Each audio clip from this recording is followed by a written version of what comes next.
We have a 2011 Kia Sorento 2.4 in the shop. 2 customer complaints. Engine's overheating and the battery's not charging. We're going to plug up to every single wire on the alternator. There's 4 on this one. There's a power wire, 2 control wires, and a sense wire. The battery light is on. Battery light on.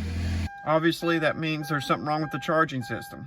So like I said, we're going to go on every single wire with an oscilloscope.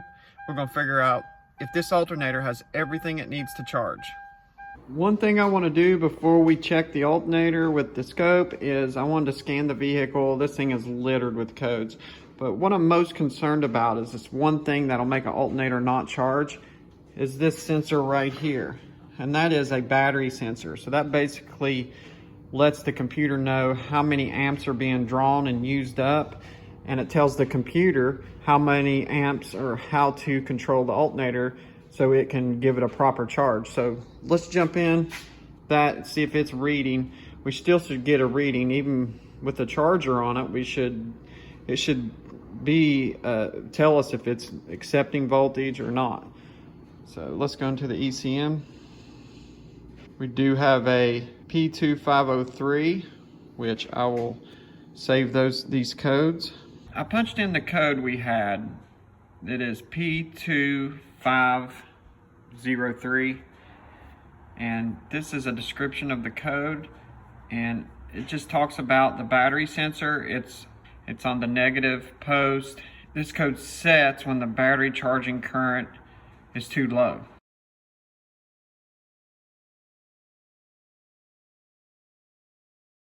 So we can tell that the battery sensor is working. So if you put the charger on it, it's charging at 28 amps. So if I take this off, it should go to negative. So here we go. There it goes, negative. That's how you can check your battery sensor. I know this is pretty in-depth, but this is good information. That way you know you're not, this alternator ain't easy to get to. So you do not want to put an alternator on it and it be something else. You got to really make sure. So let me plug up all the leads and then I'll set up the scope and bring you right back. Okay, I got the scope hooked up to the 3 alternator wires. I had to get it from here because it's just too hard to get underneath. I'll roll the scope and we'll start it up.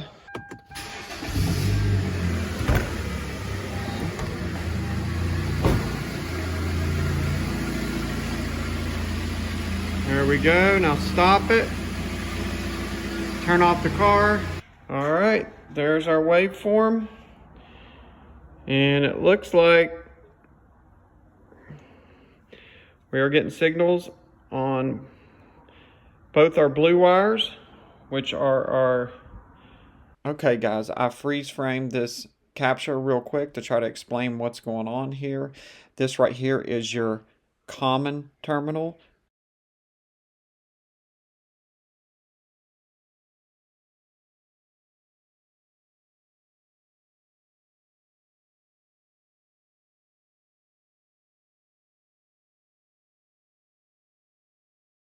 It's marked COM on the wiring diagram, and this is responsible of controlling the charging of your alternator. So it takes into account the battery sensor amperage that's being drawn and being used up, so it knows how much to ground out the alternator. It controls it various reasons. You got your lights on, so it'll ground it out more. This is what they call the FR terminal.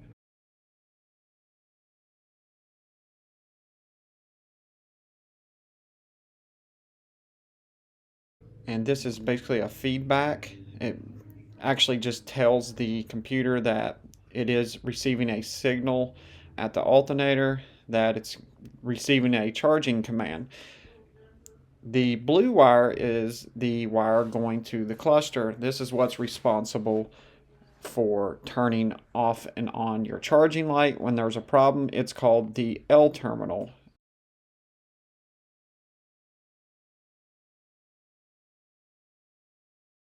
And it's L terminal for light. The L terminal right here as you can see, is at 0 volts. Well, that's a problem. That is causing the charge light on the dash cluster to stay on, which is the little battery light. When the alternator is running properly, that should be at system voltage 11, 12, 13 volts. So I just wanted to make a quick explanation of what this is. Because like I said, this alternator is hard to get to. You want to make sure that you have all your signals and you know that at least the computer's trying to charge it. I did already check the large B terminal, which is the fat wire, and it did have voltage on it. So maybe this will help you understand a little bit better. I checked the battery main power wire. It's good. We're getting the signals. Needs an alternator. It's that simple. So let me quote him out an alternator, work that invoice up. We'll move on to the engine overheating complaint. It seemed to be low on antifreeze, so I've topped it off and I'm going to run it. This had none in it, the reservoir. I put about a gallon in it. Let's see if that's the reason it's overheating. I'm going to start it up and let it warm up.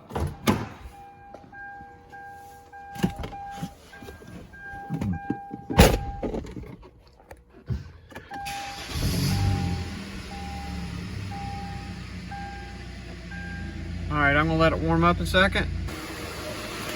Okay, gonna put the radiator cap back on.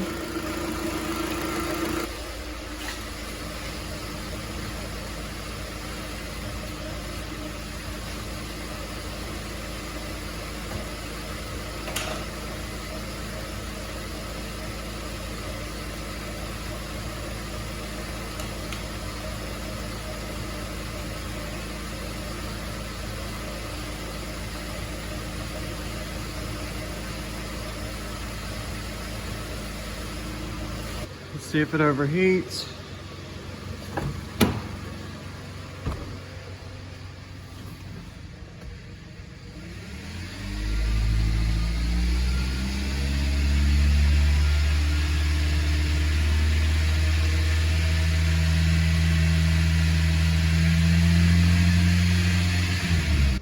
All right, I'm going to let it sit here and run for about 10 minutes and see if it overheats. It might have just been low on antifreeze.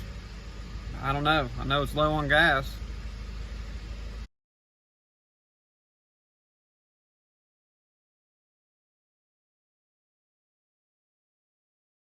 I'm going to voice over this goofy face I'm making. This is the face you make when you're not quite sure why the car was overheating and you're trying to figure out in your head while you're trying to explain it. But now that I think about it, I believe this car was really overheating because the battery got so low that it was kicking off the electric fans and it never did overheat again. So I just wanted to make that point real quick. And while I'm making that, I don't know what's going on face. All right, it needs a new alternator. That's it. I'm going to call the customer and see what they want to do. I know this alternator is pretty laborious. I think it calls for like 1.8 hours to pull it. So we'll see what he wants to do. Stay tuned. Okay, it's the next day and the customer wants to do the alternator job. I'm pulling down the AC now with the AC machine, taking out all the old 134A gas because according to service data, you got to remove this AC compressor to get the alternator out. Go figure. So once I get it all put back on, I'll show you that it's charging, and that way you can see the fix.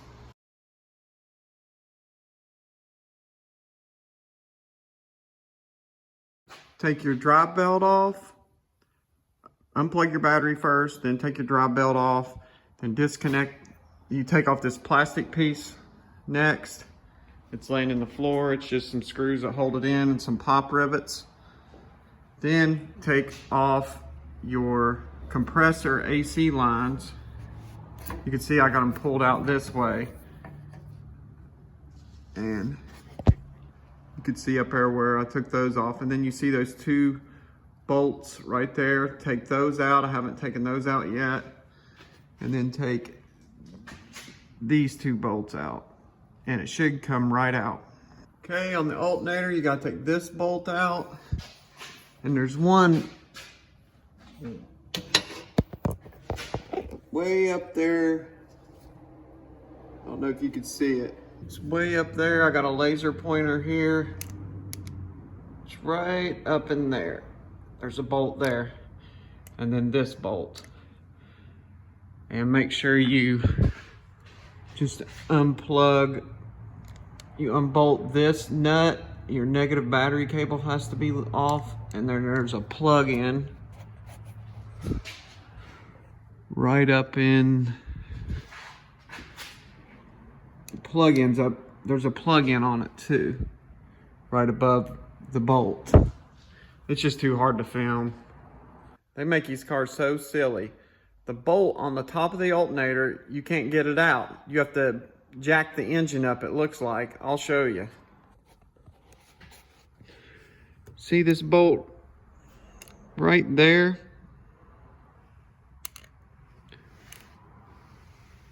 I don't know if you could see it, but right there where my laser pointer is, that's the top of the alternator bolt, and it's hitting that frame right there. So you're gonna have to take this bolt out on the motor mount and put a jack under the engine and lift it up to slide that bolt out. That's so silly. So I got it out, and you can see I got it jacked up pretty far. I jacked it up about that far with a jack under the engine. It's not that big a deal, but it's just aggravating. Okay, I got it off finally, and here's the new one, here's the old one, and now I'm going to do everything in reverse. Here's a belt diagram courtesy of me to help y'all out. So here it is right there. Pause it. Here, I'll do it lower because the heading's going to be at the bottom. Pause it. Just a little tip on putting this belt back on. I had to get a 17 ratchet wrench, and in order to get enough movement on that tensioner, I had to go way up here with it and then pull it down, because you can't get the tensioner to move over far enough to slip the belt on. So you really have to crank it, max it out with a wrench like this, or one similar, a 17, to get that belt on. Just maybe that'll help you. I also put a zip tie around the power steering belt to hold it on while you're trying to put the belt on, because it kept popping off. Okay, I got the alternator back in, got it all bolted up, dealt with that nightmare serpentine belt. So I'm charging the AC back up now, and I have the meter here to check the alternator. I'm checking the alternator. So this is the static voltage with the engine off. So we'll know the alternator's charging if that goes above that, about a volt. So here we go. Moment of truth.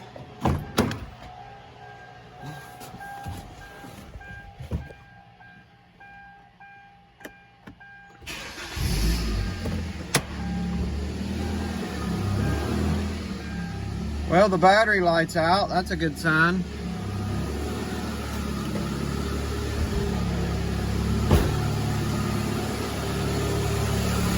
Yep, we're charging. All right, guys, that's it. Hopefully this helped you out. You can check out some of my other videos, and I appreciate you watching. If you made it this far, if you was here, I'd give you a fist bump. I appreciate y'all watching. Catch you on the next one.